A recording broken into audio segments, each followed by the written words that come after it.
창세기 26장 23절부터 33절까지의 말씀입니다.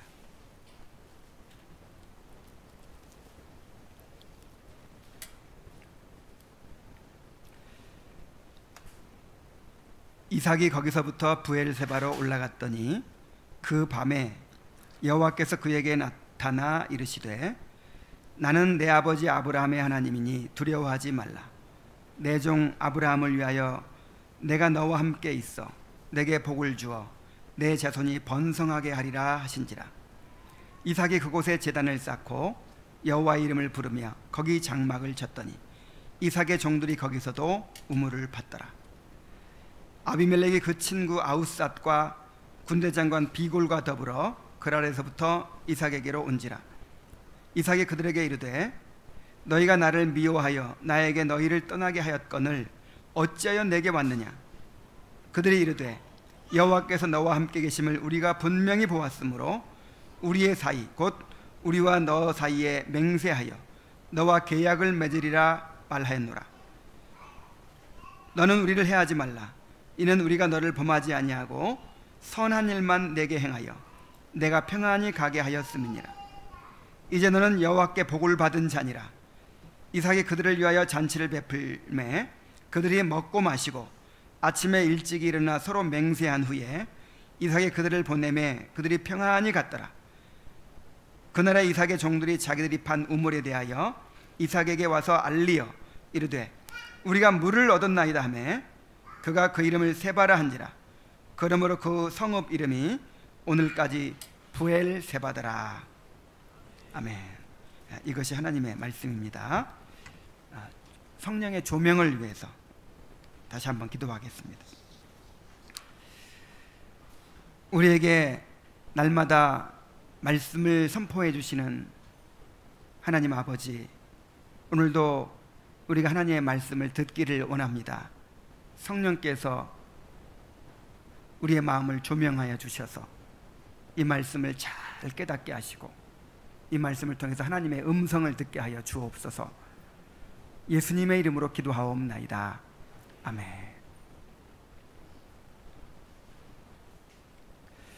가나안 땅에 기근이 들었을 때 하나님은 이삭에게 애굽으로 내려가지 말고 내가 내게 지시하는 땅에 거하라.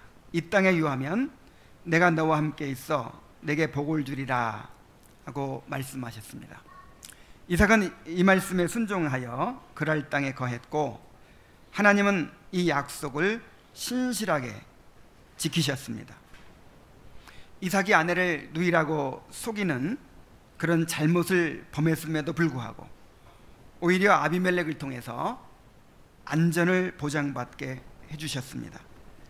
농사도 목축도 잘 되게 해주시고 종들도 많아지게 해주시고 창대하고 왕성하여 마침내 거부가 되게 해주셨습니다. 또한 그랄 사람들이 그를 시기하여 모든 우물들을 메워버리고 그 땅에서 쫓아내고 새로운 우물들을 빼앗는 가운데서도 그와 함께하여 주심으로 온유함을 잃지 않고 끝까지 인내하게 해주셨습니다. 그리고 오늘 읽은 본문에서는 고난 중에 있는 이삭에게 나타나셔서 언약을 재확인해 주시고 가는 곳마다 우물이 솟아나게 하시고 대적들이 그에게 굴복하여 화평을 이루게 하심으로 그를 위로하시는 하나님의 역사를 보여줍니다. 저자는 이 이야기를 통해서 하나님이 아브라함과 함께 하셨던 것처럼 이삭과도 함께 하고 계신다고 하는 것을 보여주고 있습니다. 하나님은 우리에게도 이렇게 함께 하고 계십니다.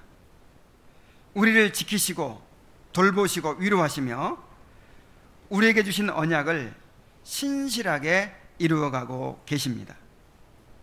본문을 통해서 우리와 함께 하시는 하나님을 발견하고 언약의 하나님께 대해서 더욱 믿음을 갖게 되시기를 바랍니다.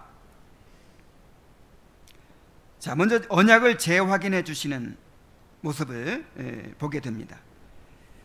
하나님은 이삭에게 나타나셔서 아브라함에게 주셨던 언약을 다시 한번 이삭에게 선포해 주십니다. 23절부터 24절까지를 다시 한번 읽겠습니다.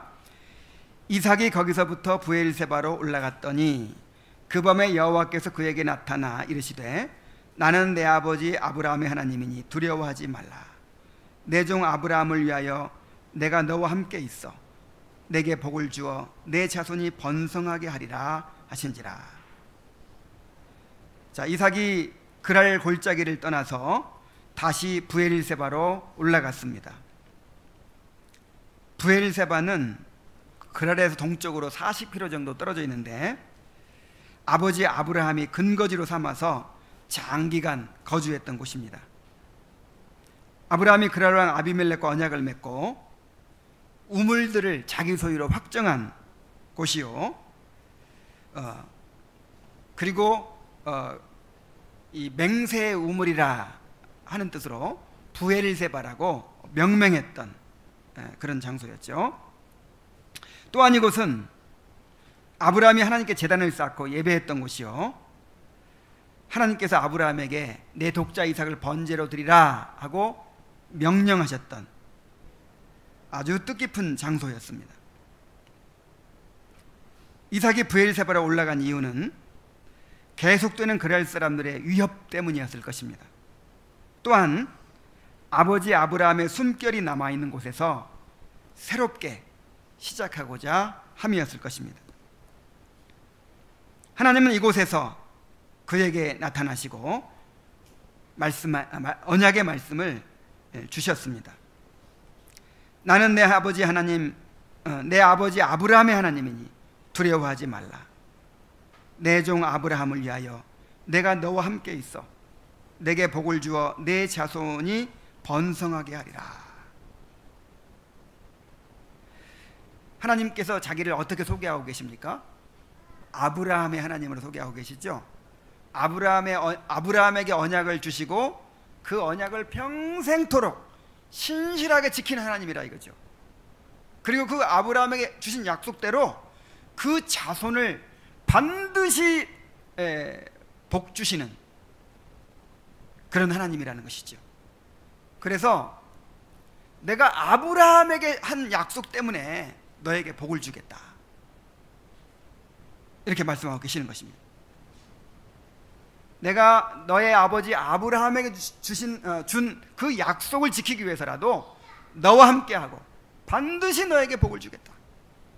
그러니 어떻게 하지 말아라?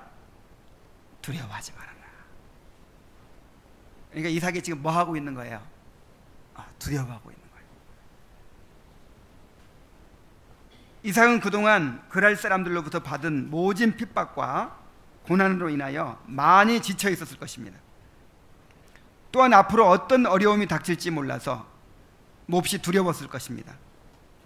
그런데 자비하신 하나님은 이러한 이삭의 마음을 잘 아시고 이삭에게 정말 필요할 때 자기를 나타내 주신 거예요. 그리고 이삭에게 두려워하지 말아라. 내가 아브라함에게 준 언약을 기억하고 있다. 내가 그 언약을 신실하게 지키고 있다. 내가 너와 함께 해주겠다. 내가 반드시 너를 복주겠다. 이렇게 언약을 재확인해주고 계시는 것입니다. 아브라함도 믿음이 연약해질 때마다 하나님께서 그에게 나타나셔서 언약의 말씀을 통해서 위로하시고 격려해 주셨습니다. 한 번은 아브라함이 메소포타미아 왕들과의 전쟁을 마치고 나서 두려움에 사로잡혀 있을 때, 그리고 오래도록 자식을 낳지 못해서 실망하고 있을 때 하나님께서 그에게 나타나셔서 그를 이렇게 위로해 주셨습니다. 아브라함아, 두려워하지 말라. 나는 너의 방패요 너의 지극히 큰 상급이니라. 자, 이 언약만으로 아직 안심하지 못하니까 아브라함아, 이리 좀 나와봐라 하고는 밖으로 이끌어내셔서, 그 밤중에 밖으로 이끌어내셔서 하늘의 별들을 보여주시면서 너의 자손이 이 별들처럼 많아질 것이다. 자, 이것으로도 아직 안심이 안 돼요. 그러니까 이 인간들이 하는 언약 체결의 방식으로, 그 유치한 방식으로 아브라함과 언약을 체결해 주십니다.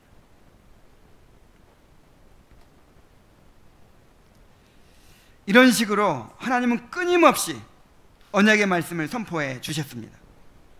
아브라함도 이삭도 이렇게 하나님께서 끊임없이 언약의 말씀을 선포해 주셨기 때문에 끝까지 믿음을 지킬 수 있었습니다. 하나님은 우리도 이렇게 언약의 말씀을 통해서 인도하고 계십니다. 우리가 고난 가운데 지쳐 있을 때, 믿음을 잃고 두려워하고 있을 때 하나님은 말씀을 통해서 우리를 위로하시고 다시 힘을 얻게 하십니다. 우리가 하나님에게서 멀어져 갈 때, 또 세상으로 향하고 있을 때 가만 내버려두지 않으시고 말씀으로 우리를 책망하시고 일깨우셔서 다시 우리의 자리로 돌아가게 하십니다.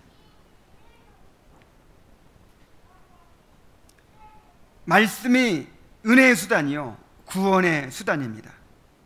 하나님은 말씀을 통해서 우리가 끝까지 믿음을 지키도록 인도해 주십니다. 그러므로 우리가 말씀을 사모해야 합니다. 말씀이 아니면 우리가 결코 믿음을 지킬 수 없습니다. 말씀이 아니면 우리가 이 길을 끝까지 갈 수 없습니다. 시편 기자처럼 말씀 안에 우리의 살 길이 있다고 믿고 말씀을 더욱 사모하고 갈망하고 굳게 붙들어야 될 줄로 믿습니다. 자, 이삭은 이러한 하나님의 말씀을 듣고 그곳에 제단을 쌓고 여호와의 이름을 불렀습니다. 여호와 이름을 부르는 것은 공중 예배를 의미하죠. 이삭의 모든 가족들과 또 종들과 더불어서 하나님께 제사를 드리고 하나님이 선포해 주신 언약의 말씀에 대한 믿음을 고백하고 하나님을 경배한 것입니다. 이것이 은혜 받은 사람의 모습입니다. 우리가 이렇게 하나님을 경배해야 합니다. 하나님은 그리스도 안에서 우리와 영원한 언약을 세우시고 그 언약에 따라서 우리를 인도하고 계십니다. 우리의 부족함에도 불구하고 우리에게 온갖 좋은 것들을 아끼지 아니하시고 후히 베풀어 주고 계십니다. 우리가 이러한 언약의 하나님을 믿는다면, 또한 그 언약의 복을 누리고 있다면 우리의 삶이 감사의 삶이 되어야 합니다. 이 예배가 하나님 앞에 감사의 예배가 되어야 돼요. 하나님께서 선포해 주시는 그 언약에 믿음으로 반응하는 그런 경배와 찬양이 되어야 합니다. 그 가운데서도 주의 말씀으로 우리를 깨우치시고 위로하시는 은혜에 대해서 특별히 감사해야 돼요. 칼빈은 이 구절에 대한 주석에서 이렇게 이야기합니다. 여기서 배우자. 우리는 하나님의 모든 은사에 대해서 그에게 온당한 영광을 돌리는 한편, 그가 말씀으로 우리에게 베풀어 주시는 어버이 같으신 사랑의 증거에 대해서도 항상 찬양을 올려야 한다. 음식, 의복, 건강, 평화, 그리고 그 밖에 여러 가지 이익이 우리에게 하나님의 선하심을 음미하게 해준다. 그러나 그가 친히 우리에게 다정하게 말씀을 걸어오시고 그가 우리의 아버지이시라는 것을 공포하실 때는 정말로 만족한 은혜를 체험하게 된다. 하나님께서 우리에게 부어주시는 축복 가운데 가장 큰 축복이 무엇이겠습니까? 우리에게 모든 좋은 것을 아낌없이 베풀어주고 계시죠. 우리가 물질적인 것들 통해서도 이런 외적인 축복들을 통해서도 하나님의 선하심을 확인하고 하나님께 감사해야 합니다. 이 모든 것들 가운데 그 하나님의 이 선하신 그 은혜가 스며들어 있는 거예요. 그 은혜를 발견하고 감사해야 합니다. 근데 그 가운데서도 가장 큰 축복이 뭐라고요? 하나님의 말씀이라고요. 아브라함이, 이삭이 두려워하고 있을 때, 정말 외로워하고 있을 때, 갈 바를 알지 못하고 있을 때 하나님께서 친히 나타나셔서 말을 걸어오시고 그에게 자기 이름을 걸고 약속해 주시고 위로해 주시고 갈 길을 지시해 주시고, 이렇게 한 것보다 더 큰 은혜는 없다는 거예요. 하나님께서 우리에게 시시때때로 공급해 주시는 이 말씀을 가장 큰 축복으로 여기는 성도들이 되기를 바랍니다. 하나님의 이 말씀을 소중하게 여기고 정말 그 한마디라도 놓치지 않겠다고 그렇게 결심하게 되시기를 바랍니다. 또한 이 언약의 말씀을 통해서 우리는 특별히 그리스도를 바라보아야 합니다. 자, 이삭이 무엇 때문에 지금 복을 받고 있어요? 아브라함에게 주신 언약 때문에 복을 받고 있어요. 이삭은 아내를 누이라고 속이고 그렇게 부족하고 연약한 모습을 보이고 있죠. 그러나 하나님은 이삭의 행위에 따라서 이삭에게 대하시지 않고 은혜로 이삭을 인도하십니다. 누구 때문에? 아브라함에게 주신 언약 때문에. 아브라함에게 약속하셨어요. 내가 너와 내 후손에게 복을 주겠다. 내 후손을 반드시 가나안 땅으로 인도해 주겠다. 그 약속을 지금 지키고 계시는 거예요. 이삭이 하나님이 아브라함과 맺은 언약 때문에 복을 받는 것은 우리가 그리스도로 인하여 복을 받게 되는 원리를 보여줍니다. 하나님이 아브라함과 맺으신 언약이 바로 그리스도가 보증이 되신 은혜 언약이에요. 은혜 언약. 그 언약이 바로 우리가 지금 소유하고 있는 언약이라 이 말이에요. 아브라함은 우리 신앙의 모델이죠. 모델. 그래서 정확히 말하면 우리가 아브라함 때문에 복 받는 게 아니죠. 누구 때문에 복 받는 거예요? 그리스도 때문에. 이삭도 마찬가지죠. 이삭도 그리스도 안에서 허락된 그 은혜 언약 때문에 이제 복을 받는 것이죠. 그래서 언약하면 누구를 떠올려야 돼요? 그리스도를 떠올려야 되죠. 하나님께서 그리스도께서 이루신 모든 구속의 혜택을 우리에게 나누어 주시는 것입니다. 그리스도께서 이루셨기 때문에, 우리 몫으로 이루어 놓으신 것이 있기 때문에 그것을 우리에게 주시는 거예요.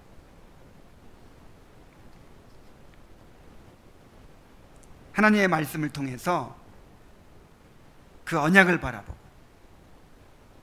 또 그 언약의 보증이 되시는 그리스도를 바라보게 되시기를 바랍니다.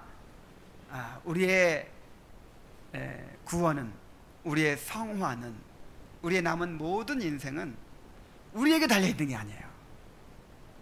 그리스도께 달려있습니다. 그리스도 안에 있는 우리에게 허락한 모든 그 은혜가 이제 우리에게 주어져서 그 은혜로 말미암아 우리가 믿음의 길을 마칠 수가 있는 것입니다. 자, 이렇게 말씀을 주시는 것이 가장 큰 복이죠. 이렇게 하나님께서 말씀을 주시고 그 말씀을 깨닫게 해주시면요, 말씀의 그 은혜를 누리게 해주시면 이제는 내게 능력 주시는 자 안에서 내가 모든 것을 할 수 있느니라 하는 그런 상태가 돼요. 바울처럼. 이제 이것으로 충분한 거예요. 이것으로 만족할 수 있는 거예요. 그런데 자비하신 하나님은 말씀으로 주시고 나서도 또 우리 연약한 믿음을 아시고 또 우리가 체험적으로 경험할 수 있도록 그렇게 증거를 보여주십니다. 하나님은 말씀으로만이 아니라 외적인 증거를 통해서도 이삭에게 하나님의 함께하심을 나타내 주셨습니다. 이삭이 가는 곳마다 우물이 솟아나게 하셨습니다. 25절 하반절에 보면은 거기 장막을 쳤더니 이삭의 종들이 거기서도 우물을 팠더라 그랬어요. 자, 이삭이 제단을 쌓고 하나님의 이름을 불렀을 때 하나님은 이삭에게 또다시 큰 선물을 허락해 주신 것입니다.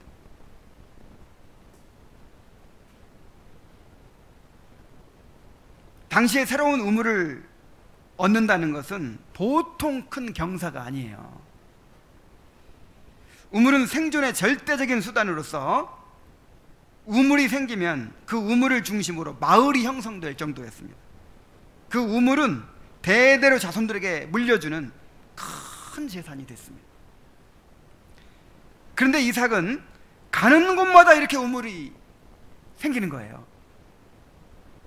이삭의 이야기가 기록된 창세기 26장에서는 이삭이 우물을 판 이야기가 6번이나 나옵니다. 가는 곳마다 우물이 나오는 거예요. 우물 아무데나 파면 우물이 나옵니까? 우리나라처럼 이렇게 물이 흔한 지하수가 많은 나라도요, 아무데나 판다고 물이 나오는 게 아니고 수맥이 있어요. 수맥이. 그런데 그 광야 땅, 그런 메마른 땅에 그 수맥을 찾는 일이 얼마나 어렵겠습니까? 그래 신기하죠. 이삭이 가면 뭐가 나와요? 우물이 나와요. 그래서 26장 한 장에 이삭의 생애가 다 요약되어 있는데 우물 판 이야기가 몇 번? 6번이나 나와요. 그래서 이삭은 한 일이 별로 없다, 우물 판 거밖에 없다 이렇게 말할 정도입니다. 이렇게 그가 가는 곳마다 우물이 솟아난 것은 하나님이 그와 함께 하신다는 증거였어요. 내가 너와 이렇게 함께하고 있다, 내가 너를 이렇게 돌보고 있다 하는 그 증거를 보여주신 것입니다. 하나님은 우리에게도 이렇게 함께하여 주고 계십니다. 하나님을 의지하여 살아가는 언약의 백성들에게는 어딜 가든지 우물이 솟아나게 되어 있어요. 시편 84편 5절부터 6절까지 해서 시편 기자는 이렇게 말합니다. 주께 힘을 얻고 그 마음에 시온에 데려와 있는 자는 복이 있나이다. 저희는 눈물 골짜기로 통행할 때에 그곳으로 많은 샘의 곳이 되게 하며 이른비도 은택을 입히나이다 그랬어요. 자, 우리가 천국에 들어가기 위해서는 어디를 통과해야 돼요? 눈물 골짜기를 통과해야 돼요. 이삭도 눈물 골짜기를 지나갔죠. 얼마나 소름을 당하고 얼마나 참 아픔을 당하고 얼마나 힘들었겠어요. 우리가 천국 가는 길이 이렇게 좁은 길이고 눈물 없이 고난이 없이 갈 수 없는 그런 길입니다. 그러나 여러분 안심하십시오. 자비하신 주님은 우리가 항상 눈물 흘리면서 그렇게 그냥 쩔쩔매면서 어렵게만 살도록 하시지 않으십니다. 주님은 눈물 골짜기에서도 우리와 함께하여 주십니다. 그래서 어떤 메마른 곳에서도 샘이 솟아나게 하시는 거예요. 우리가 어디에 있든지 그곳에 위로의 샘, 기쁨의 샘, 능력의 샘이 솟아나게 하십니다. 이사야 41장 18절에 보면은 내가 헐벗은 산에 강을 내며 골짜기 가운데 샘이 나게 하며 광야가 못이 되게 하며 마른 땅이 샘 근원이 되게 할 것이며 그랬습니다. 헐벗은 산에 뭐가 생겨요? 막 시냇물이 흐르게 만들어요. 그리고 골짜기 가운데 샘이 나게 만들어요. 광야가 연못이 되게 하시고 마른 땅이 샘 근원이 되게 하신다 그랬습니다. 그러니까 우리 생각에 정말 가능성이 보이지 않고 정말 아무것도 의지할 것이 없고 기대할 것이 없는 그런 상황일지라도 하나님께서는 길을 내신다는 거예요. 하나님의 은혜가 있다는 거예요.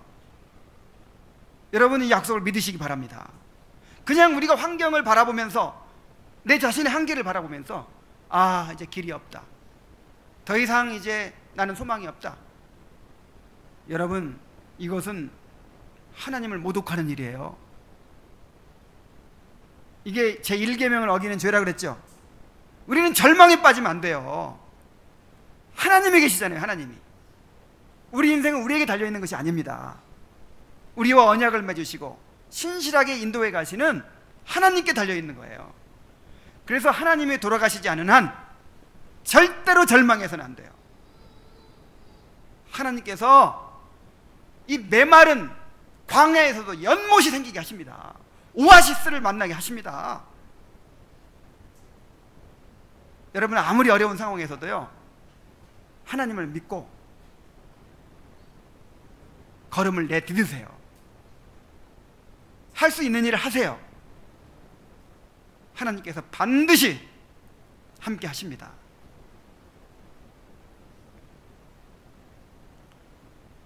하나님은 이러한 은혜의 샘을 통해서 고난 가운데서도 오히려 주님의 선하심과 구원을 맛보며 즐거워하게 하십니다. 그래서 한번 돌이켜 보세요. 가자, 정말 그 달콤한 은혜를 경험했던 때가 언제예요?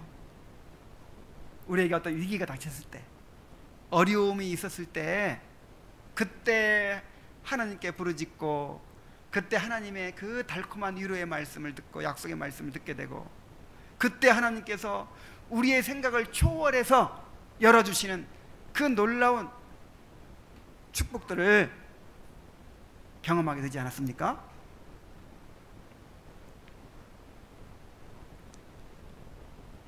이렇게 영생의 생수가 솟아나는 샘이 바로 그리스도 안에 있습니다. 요한복음 7장 37절부터 38절에 보면은, 누구든지 목마르거든 내게로 와서 마시라. 나를 믿는 자는 성경의 이름과 같이 그 배에서 생수의 강이 흘러나리라 그랬어요. 요한복음 6장 35절에서는 내가 곧 생명의 떡이요 내게 오는 자는 결코 줄이지 아니할 터이요 나를 믿는 자는 영원히 목마르지 아니하리라. 그러니까 우리는요, 그 마음에 시온에 데려와 있는 자들은 어딜 가든지 그곳이 샘의 곳이 되게 한다. 샘이 나오는 곳이 된다, 그 뜻이에요. 우리가 가는 곳이 뭐가 나오는 곳이에요? 샘이 나오는 곳이 돼요. 왜 그렇습니까? 그 샘이 누구예요? 샘의 근원이 누구예요? 그리스도예요. 그리스도. 우리 안에 그리스도가 계시기 때문에 우리가 어딜 가든지 거기에 샘이 터지는 거예요. 바울은 감옥에 갇히니까 감옥에서 그냥 샘물이 터져요. 요셉이 노예로 팔리니까 그 보디발의 집에서 샘물이 터지는 거예요. 감옥에 갇히니 감옥에 샘이 터지는 거예요. 언약의 백성은 어딜 가든지 샘이 터집니다. 왜요? 그리스도가 함께 계시거든. 우리가 어떤 처지에 있든지 그리스도만 붙들면 생수가 솟아납니다. 그리스도만 바라보면 새 힘을 얻고 살 길이 생깁니다. 그리스도께서는 말씀을 통해서 그의 몸된 교회를 통해서 은혜의 샘물이 터져나오게 하십니다. 그리스도를 주님으로 모시고 사는 사람은 가정에서도, 학교를 가서도, 직장을 가서도, 군대를 가서도, 뭐 어딜 가든지 거기에 틀림없어요. 거기에 뭐가 터져요? 샘물이 터져요. 어떤 형편과 처지에 있든지 생수의 근원 되시는 그리스도를 의지하여 풍성한 삶을 누리게 되시기를 바랍니다. 자, 이렇게 이제 어딜 가든지 막 샘물이 터졌어요. 그리고 결국 하나님은 그를 핍박하던 자들이 그에게 나와서 굴복하게 하시고 화평을 이루게 하십니다. 26절부터 또 한번 보겠습니다. 아비멜렉이 그 친구 아우삿과 군대장관 비골과 더불어 그랄에서부터 이삭에게로 온지라. 이삭이 그에게 이르되 너희가 나를 미워하여 나에게 너희를 떠나게 하였거늘 어찌하여 내게 왔느냐. 그들이 이르되 여호와께서 너와 함께 계심을 우리가 분명히 보았으므로 우리의 사이 곧 우리와 너 사이에 맹세하여 너와 계약을 맺으리라 말하였노라. 너는 우리를 해하지 말라. 이는 우리가 너를 범하지 아니하고 선한 일만 내게 행하여 내가 평안히 가게 하였음이니라. 이제 너는 여호와께 복을 받은 자니라. 이삭이 그들을 위하여 잔치를 베풀매 그들이 먹고 마시고 아침에 일찍 일어나 서로 맹세한 후에 이삭이 그들을 보내매 그들이 평안히 갔더라. 자, 아비멜렉이 그 친구 아우삿과 군대장관 비골과 함께 이삭을 찾아왔어요. 여기서 친구라는 말은 공식 직함을 나타내는 말입니다. 왕의 고문 혹은 왕의 참모 정도로 생각할 수 있어요. 영어로 하면 personal advisor 이렇게 됩니다. 자, 군대장관 비골 또한 이 아브라함 때 이름과 똑같아요. 그것으로 봐서 이 비골이라는 이름도 개인의 이름이라기보다 군대를 통할하는 공식 직함인 것으로 보입니다. 어쨌든 지금 이 블레셋 왕 아비멜렉이 이삭을 찾아오면서 실세들을 데리고 온 거예요. 마치 정상회담을 하듯이. 문재인 대통령이 이제 정상회담하러 갈 때 이 수행원들을 데리고 갔듯이 그 나라의 실세들을 데리고 공식적으로 이삭에게 방문한 거예요. 그러니까 이삭을 지금 누구 대접하는 거예요? 거의 왕 대접하고 같은 급으로 왕 대접을 하고 있는 것이죠. 얼마나 이삭을 지금 높이 보고 있는가를 알 수 있어요. 자, 이삭이 큰 소리를 땅 칩니다. 너희가 나를 미워하여 나에게 너희를 떠나게 하였거늘 어찌하여 내게 왔느냐?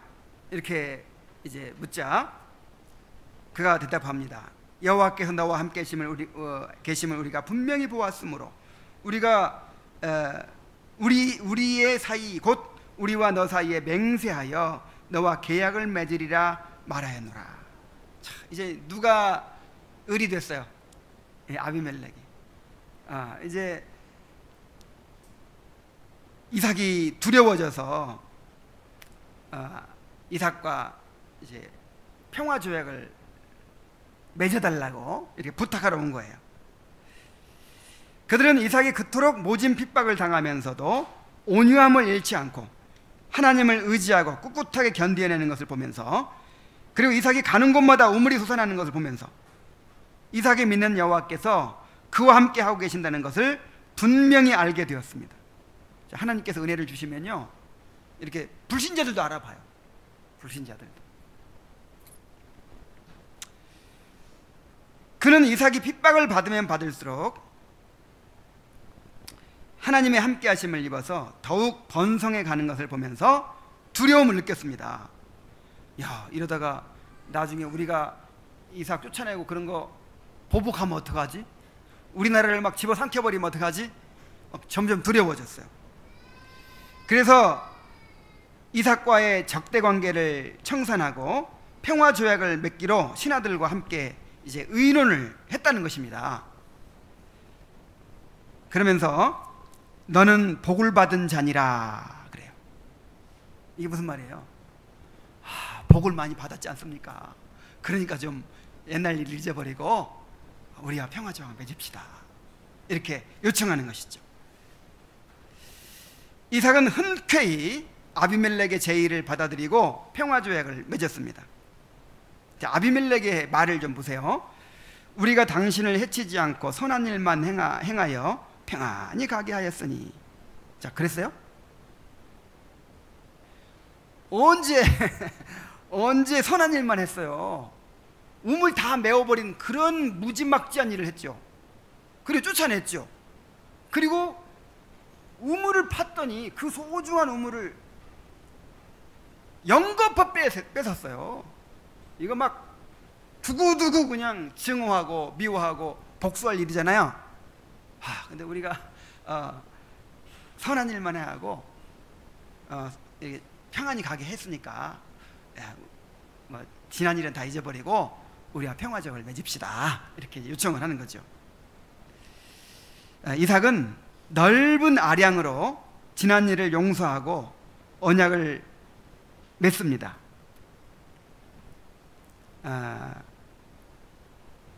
막 따지고 막 그렇게 하지 않아요.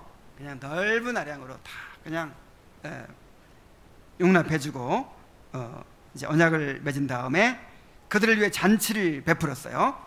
함께 먹고 마시면서 서로 친구가 되고 동맹관계가 되었음을 확인하는 것입니다. 그리하여 그들이 평안히 갔다고 했습니다. 이삭이 그들을 용서하고 선대하여 평화조약을 맺음으로 그들이 전혀 두려움이 없이 평화롭고 만족스러운 마음으로 돌아갔다는 것입니다. 그랄 사람들은 이삭을 핍박했지만 이삭은 그들을 선대했습니다. 이삭은 악을 악으로 갚지 않고 선으로 악을 이겼습니다. 자, 이삭이 억울해하지 않고 보복하려고 하지, 이렇게 한 이유가 뭐예요? 하나님이 보상해 주셨잖아요. 하나님이 그거 다 아시고 하나님이 갚아주고 계시잖아요. 지금 가는 곳마다 우물이 솟아나게 하시고 또 약속해 주시고, 그러니까 사람한테 미워하고 적대하고 보복할 필요가 있어요, 없어요? 없어요. 거기서 믿음이 드러나는 거예요. 믿음이. 그래서 이 온유라고 하는 것이 이게 믿음의 표현입니다. 이게 무슨 성격 좋아서 그러는 거 아니에요. 아니, 하나님이 다 그거 보상해 주시고 이렇게 핍박받게 된 것도 하나님께서 섭리하신 거예요. 나를 연단하시고 하나님을 다 의지하게 하시기 위해서 섭리하신 거예요. 그리고 그 보상을 다 해주시잖아요. 억울한 거 다 갚아주시잖아요. 그런데 내가 왜 미워하고 보복하고 그렇게 할 필요가 뭐가 있어요? 그래서 남한테 좀 상처 좀 받았다고 그냥 오랫동안 마음에 담고 두고두고 미워하고 그거 갚아주려고 하고, 이거 믿음이 있는 거예요, 없는 거예요? 이거 하나님의 섭리를 인정하지 않는 거예요. 이것은 하나님의 주권과 섭리를 인정하지 않는 것이고 하나님을 바라보지 않는 것이죠. 하나님을 하나님 되시게 해야 되는데 그 사람을 하나님처럼 받드는 거예요. 이게 좀 말이 이상하지만 내 삶이 누구한테 달려있어요? 하나님께 달려있죠. 사람들이 나를 해칠 수 있어요, 없어요? 마귀가 나를 해칠 수 있어요, 없어요? 없어요. 누구도 하나님께 허락하시지 않으면 머리털 하나 건드릴 수 없어요. 내 삶은 철저하게 하나님께 달려있어요. 근데 누구 때문에 내가 이렇게 됐다 하고 누구 때문이다 하고 계속 원망하고 불평하고 그렇게 하고 있으면 지금 그 사람을 누구로 여기는 거예요? 내 인생을 주관하는 하나님으로 여기는 셈이라 이 말이에요. 하나님을 하나님으로 여깁시다. 자, 이것은 하나님께서 이삭에게 허락하신 놀라운 승리였습니다. 이삭이 자기 힘으로 그들을 굴복시킨 것이 아니었습니다. 이삭은 하나님을 의지하고 온유함을 나타냈을 뿐인데 하나님께서 그들을 두렵게 하시고 이삭에게 굴복하게 하신 것입니다. 하나님은 이렇게 결국 온유한 자들이 승리하고 화평을 누리게 하십니다. 죄로 부패한 인간은 스스로 화평을 이룰 수가 없습니다. 한 집에서 사는 가족들조차도 화목한 관계를 지키는 것이 무척 어렵습니다. 서로 사랑하는 마음이 있으면서도 그 사랑하는 마음을 표현한다는 것이 오히려 막 상처만 줘요. 사랑으로 하는 얘기가 오히려 막 상처만 주는 경우가 얼마나 많은지 몰라요. 오히려 감정의 골을 더욱 깊게 만들 뿐입니다. 정말 아무것도 아닌 문제가 큰 싸움을 만들어냅니다.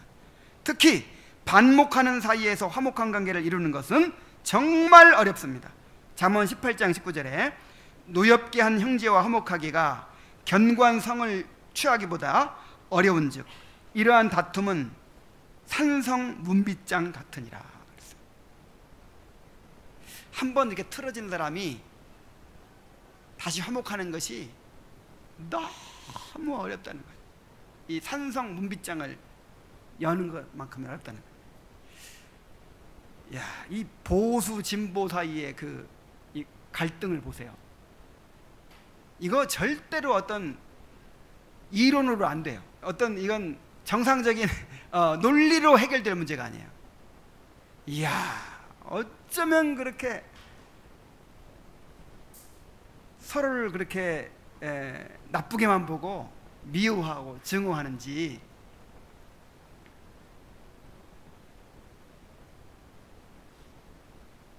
그런데 하나님께서 화평을 주시면 화평하게 됩니다. 잠언 16장 7절에 사람의 행위가 여호와를 기쁘시게 하면 그 사람의 원수라도 그로 더불어 화목하게 하시느니라 그랬어요. 자, 하나님과의 관계가 화목하게 되면 그 결과로 사람들과도 화평이 이루어진다, 그 뜻이에요. 반대도 성립이 되겠죠. 하나님과의 관계에서 화평을 잃어버리면 사람들과의 관계에서 화평을 잃어버리게 됩니다. 아담과 하와 보세요. 하나님과 바른 관계에 있을 때 내 뼈 중에 뼈요 살 중에 살이로다 그랬잖아요. 그런데 하나님과의 관계가 깨어지고 나니까 뭐라고 그래요? 저 여자 때문에 내가 선악과를 먹었습니다. 저 여자가 벌받아야 됩니다. 막 이렇게 막 책임을 전가하잖아요. 그래서 저는 열왕기서나 역대기서를 보면서 이스라엘 왕들이 이제 하나님을 잘 섬기고 하나님을 경외해야 할 때는 하나님께서 그 수하에 나라가 평안하게 하십니다. 모든 신하들이 왕을 두려워하고 섬기게 하시고 그 다음에 다른 나라들도 막 복종하게 하십니다. 그런데 하나님을 거역하고 우상을 숭배하고 하나님과 관계가 깨어지면 어떻게 돼요? 이제 막 에돔이라든지 무슨 뭐 다른 나라 블레셋이라든지 막 이런 수하에 있던 나라들이 다 벗어나요. 벗어나서 막 대적해요. 그리고 수하에 잠잠해 있던 신하들이 반란을 막 일으켜요. 그래가지고 어려움을 겪어요. 그래서 왕들이 살 길이 뭐예요?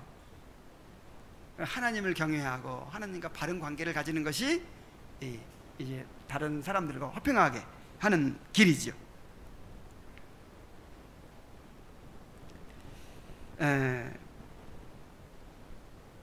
우리가 하나님의 주권과 섭리를 인정하고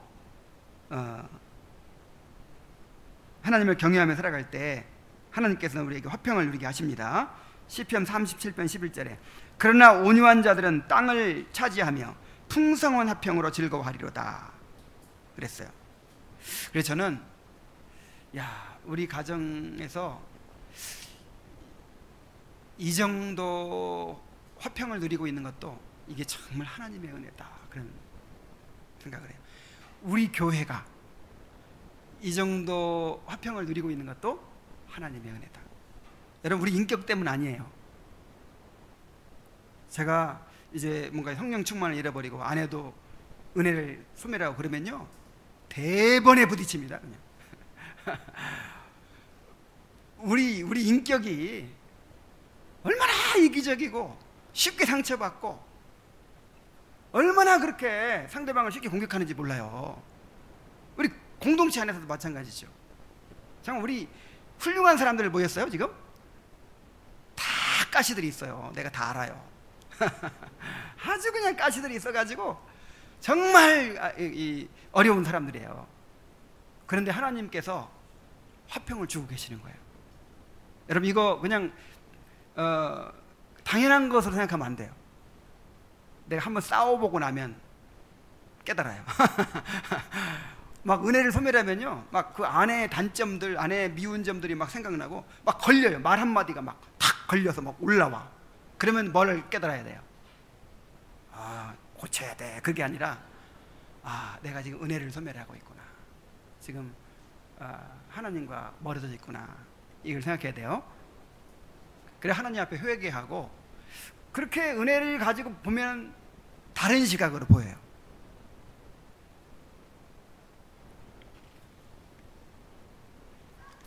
자, 우리가 하나님의 언약을 믿고 순종하며 살아갈 때 하나님은 우리가 있는 곳에서 은혜의 샘이 솟아나게 하시고 우리의 대적들로부터 우리를 지켜주시고 또 화평을 누리게 하십니다. 자, 이제 32절부터 33절까지를 보고 이제 결론을 맺겠습니다. 그 날에 이삭의 종들이 자기들이 한 우물에 대하여 이삭에게 와서 알리어 이르되 우리가 물을 얻었나이다 하며 그가 그 이름을 세바라 한지라. 그러므로 그 성읍 이름을 오늘까지 부엘 세바다라. 자, 그날이 언제예요? 그날이 이제 아비멜렉이 와가지고 평화 조약을 맺고 돌아간 날. 아비멜렉 이제 돌아갔어요. 이제 정상회담 마치고 이제 잘 가시오 하고 났더니 막 종들이 달려와요. 아, 우리가 우물을 또 얻었습니다 하고 와요. 하여간 좋은 일이 막 계속 생깁니다. 이렇게. 그래서 그 이름을 세바라 그렇게 명명했다는 거예요. 그 세바라는 말은 맹세라는 뜻이고 부엘이라는 말은 우물이라는 뜻이에요. 그러니까 부엘세바 하면 맹세 우물이라는 뜻이죠. 근데 부엘세바가 지금 처음으로 그 이름이 생겼나요? 아브라함 때 이미 거기를 부엘세바라고 했잖아요. 부엘세바. 근데 이삭은 또 이상해요. 이미 부엘세바라는 이름이 있는데 또 그 우물의 이름을 뭐라고 지어요? 부엘세바. 이게 무슨 의미일까요? 이게 이삭의 신앙 고백이었어요. 아브라함에게 주어진 복이 이삭 자신에게도 동일하게 주어지고 있음을 고백한 것입니다. 정말 그렇지 않습니까? 지금 아브라함에게 지금 창세기 26장에 이삭의 이야기를 압축적으로 기록하고 있는데 지금 저자가 나타내려고 하는 게 뭐예요? 아브라함에게 있었던 비슷한 일들만 기록하고 있죠. 그래가지고 우리 독자들로 하여금 하나님이 아브라함에게 언약을 주신 대로 아브라함에게 주셨던 그 복을 똑같이 이삭에게도 주셨구나. 더 나아가서 그 언약을 계승한 사람들에게는 아브라함에게 하셨듯이 이삭에게 하셨듯이 똑같이 그렇게 은혜를 주신다라고 하는 사실을 지금 나타내고 있는 거예요.